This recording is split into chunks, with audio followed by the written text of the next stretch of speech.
जींद उपचुनाव के लिए सोमवार को मतदान हो चुका है। कांग्रेस, बीजेपी और जेजेपी के बीच कड़ा मुकाबला होने का अनुमान लगाया जा रहा है। इसी को लेकर कुछ पत्रकारों ने अपनी अपनी बात रखी है।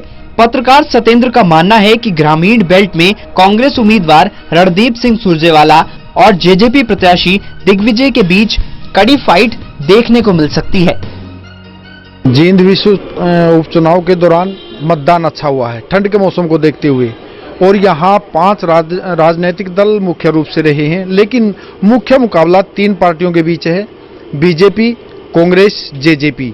जो आंकलन हमने अब तक किया है उसके अंदर गांव के अंदर जेजेपी है, कुछ इलाके में बीजेपी है, शहर के अंदर कुछ इलाके में बीजेपी है, कुछ में जेजेपी है, कुछ में कांग्रेस है, कुछ में एलएसपी है।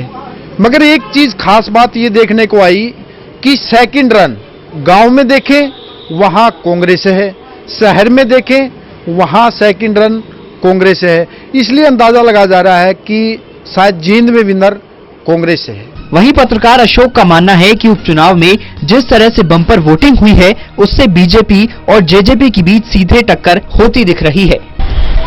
मेरा व्यक्तिगत अनुमान है कि जिस तरह का मतदान इस विधानसभा सीट पर हुआ है, मुकाबला बहुत कड़ा है जजपा और भारतीय जनता पार्टी के बीच में, और मेरा व्यक्तिगत अनुमान है कि दोनों के बीच में स्थिति जो है ना, आकलन करने की अगर बात आए तो थोड़ा बहुत एज जो है वो सरकार को मिलता नजर आ रहा है।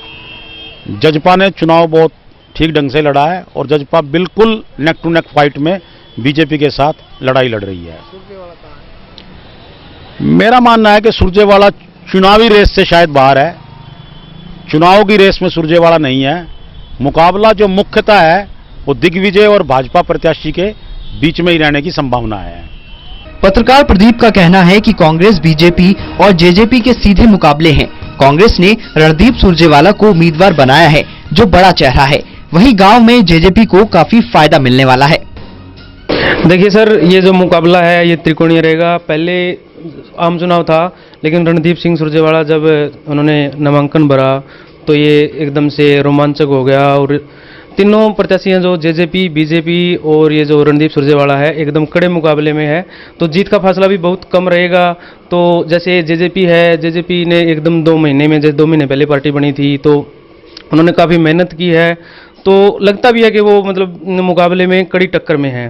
तो जैसे बीजेपी के हैं, मुख्यमंत्री से लेकर सारे मंत्री जितने भी थे तो उन्होंने जींद में डेरा डाला था, तो उन्होंने पूरे प्रयास किए हैं। सत्तारूढ़ दल होने के नाते भी मतलब उनको फ़ायदा मिलेगा। और जो कांग्रेस को है, कांग्रेस को भी एडवांटेज है, जो रणदीप सिंह बड़ा चेहरा है, तो मुकाबला काफ़ी कड़ा रहेगा सर। हार जीत का अंतर बहुत कम रहेगा, क्योंकि जैसे कल चुनाव हुए थे तो एक वोट, जैसे गांव में 87% वोटिंग हुई है, शहर में भी काफ़ी वोटिंग हुई है, तो बहुत कम रहेगा फासला जो जीत का है। बेनिफिट जैसे गांव में दुष्यंत की लहर थी तो गांव में ज़्यादा वोटिंग हुई है, तो इसका फायदा बेसिकली दुष्यंत को ही जाएगा। पत्रकार जसवीर मलिक का मानना है कि कांग्रेस, बीजेपी और जेजेपी ने उपचुनाव में पूरी ताकत लगाई है, जिससे साफ है कि दिग्विजय सुरजेवाला और कृष्ण मिड्ढा के बीच कड़ा मुकाबला है। देखिए, जो ग्रामीण क्षेत्र में ज्यादा वोटिंग हुई है उसका साफ सा संकेत यही निकल कर आता है कि जेजेपी के प्रति जो ग्रामीण मतदाताओं में उत्साह था वो उन्होंने वोट परसेंटेज ज्यादा करके भी दिखाया है। और इस उपचुनाव के नतीजे का जहां तक सवाल है 31 को घोषित होगा, लेकिन निश्चित रूप से तीनों मुख्य प्रत्याशियों जेजेपी के दिग्विजय चौटाला, कांग्रेस के रणदीप सुरजेवाला और भाजपा के डॉक्टर कृष्ण मिड्ढा ने पूरा दम चुनाव में लगाया और दम दिखाया भी है, और उनके मतदाताओं ने भी, उनके समर्थकों ने भी दम दिखाया है। और ये निश्चित रूप से बहुत सालों के बाद, कई चुनावों के बाद जींद में पहली बार इतना कड़ा और कांटे का तिकोना मुकाबला हुआ है, और तीनों प्रत्याशी अपनी जीत के दावे बड़े आत्मविश्वास के साथ किए हुए हैं। देखिए, इतने कांटे के मुकाबले में 19-20 की स्थिति बताना बहुत रिस्की और बहुत मुश्किल है, लेकिन ये सही है कि नतीजा जो भी होगा वो चौंकाने वाला नतीजा होगा। और हैवी जो वोटिंग हुई है गांव में, वो एक कम से कम एक कैंडिडेट की तो पैरों के नीचे से जमीन खिसक ही चुकी होगी अब से पहले, मैं सिर्फ इतना ही कह सकता हूँ। वहीं पत्रकार सत्येंद्र का कहना है कि गांव के अंदर जेजेपी काफी मजबूत स्थिति में दिखाई दे रही है, वहीं बीजेपी और कांग्रेस भी गांव में काफी मजबूत है। जींद विश्व उपचुनाव के दौरान मतदान अच्छा हुआ है ठंड के मौसम को देखते हुए, और यहाँ 5 राजनीतिक दल मुख्य रूप से रहे हैं, लेकिन मुख्य मुकाबला 3 पार्टियों के बीच है, बीजेपी, कांग्रेस, जेजेपी। जो आंकलन हमने अब तक किया है उसके अंदर गांव के अंदर जेजेपी है, कुछ इलाके में बीजेपी है। पत्रकार सुरेंद्र का मानना है कि जींद उपचुनाव में जेजेपी काफी मजबूत दिखाई दे रही है, जिससे जेजेपी के ही जीतने के ज्यादा चांस हैं। देखो, मुझे लगता है जिस तरह की पोलिंग हुई है गांव और शहर का अगर हम देखें तो जैसे 57,000 गांव की पोलिंग हुई है और जेजेपी पार्टी बड़े मजबूत पोजीशन में हमें दिखाई दी, और मुझे लगता है कि जेजेपी पार्टी 30,000 वोट गांव से 57,000 में से लेके आएगी, और इसी प्रकार 72,000 वोट शहर में पोलिंग हुई है और 15,000 वोट आने की यहाँ से उम्मीद है। हमें लगता है कि उम्मीद से ज़्यादा जेजेपी को शहर ने समर्थन दिया है, इसलिए कि जेजेपी का पलड़ा भारी लग रहा है। बीजेपी और कांग्रेस के बारे में मेरा मानना है कि बीजेपी और कांग्रेस इक्वल है। सेकंड नंबर की पोजीशन में मुझे लगता है कि 1 या 2,000 का फासला होगा, सेम पोजीशन पे दोनों पार्टियां खड़ी हैं, और जीत का मार्जिन जेजेपी का थोड़ा सा ज्यादा होगा। पत्रकार राजेंद्र सिंह का मानना है कि बीजेपी के प्रत्याशी कृष्ण मिड्डा के जीतने के ज्यादा आसार लग रहे हैं। राजेंद्र जी, आप जींद होके आए हो उपचुनाव के, तो क्या लग रहा है कि कौन सी पार्टी जीत सकती है? क्या देखिए, जो चुनाव प्रचार थमने तक जो माहौल बना वहाँ, उसको देखते हुए लग रहा है कि बीजेपी का प्रत्याशी चाहे कितने ही मार्जिन से निकले, लेकिन उसकी जीत की संभावना दिखाई दे रही है, कुछ मजबूत भी दिखाई देती है।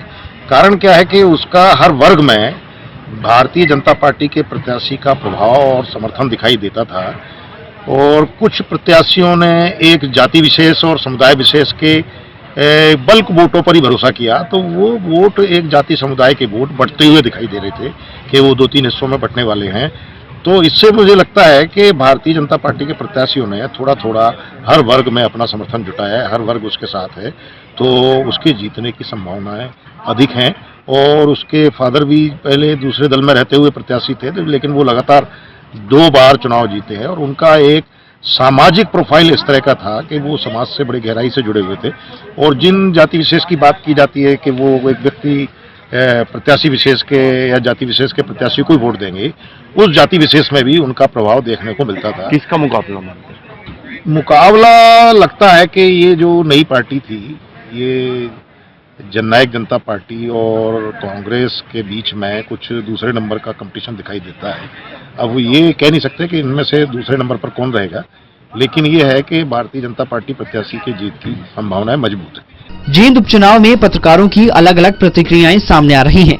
वहीं संजय मल्होत्रा का कहना है कि इनेलो रेस में पूरी तरह बाहर है, कांग्रेस, बीजेपी और जेजेपी के बीच ही कांटे की टक्कर है। मल्होत्रा जी, आप जींद उपचुनाव कवर करके आए हो, क्या लगता है पार्टियों की क्या स्थिति है?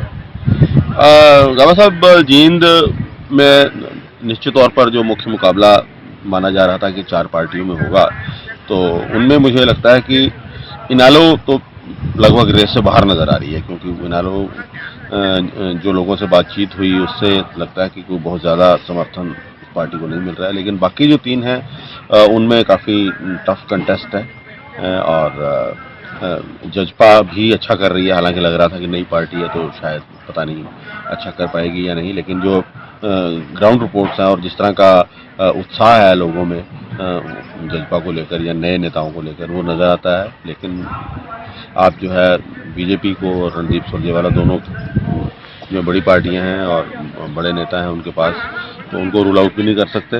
तो मुझे लगता है कि इन 3 के बीच मुकाबला रहेगा। ज़्यादा मुकाबला जो है वो जजपा और भाजपा के बीच में लगता हुआ नजर आ रहा है। बाकी रिजल्ट आने पर ही पता चलेगा। इसी साल लोकसभा का चुनाव होना है। ऐसे में जींद उपचुनाव के परिणाम लोग प्रदेश की जनता के मूड के रूप में देख रहे हैं। हालांकि उपचुनाव में किसी एक राजनीतिक दल की ही जीत होगी, लेकिन फरवरी और मार्च महीने में राजनीतिक दलों की जींद विधानसभा में चुनाव में हुई हार और जीत के अंतर के हिसाब से सभी राजनीतिक दलों को तैयारी करनी होगी। वहीं इसके बाद प्रदेश विधानसभा के भी चुनाव होने हैं। Haryana desk, total news.